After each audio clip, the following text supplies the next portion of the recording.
ಮುನಿದವರಿಗೆ ತಾ ಮುನಿಯಲೇ ಕೈಯ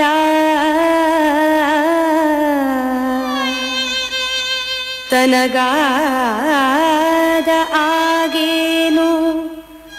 ಅವರಿಗಾದ ಚೇಗೇನು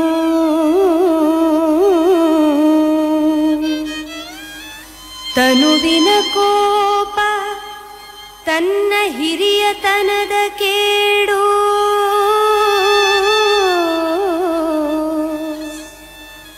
ಮನದ ಕೋಪ ತನ್ನ ಹಿರಿಯತನದ ಕೇಡು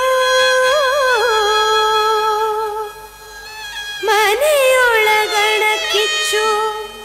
ಮನೆಯ ಸುಟ್ಟಲ್ಲದೆ ನೆರೆಮನೆಯ ಸುಡದು ಕೂಡಲ ಸಂಗಮ ದೇವಾ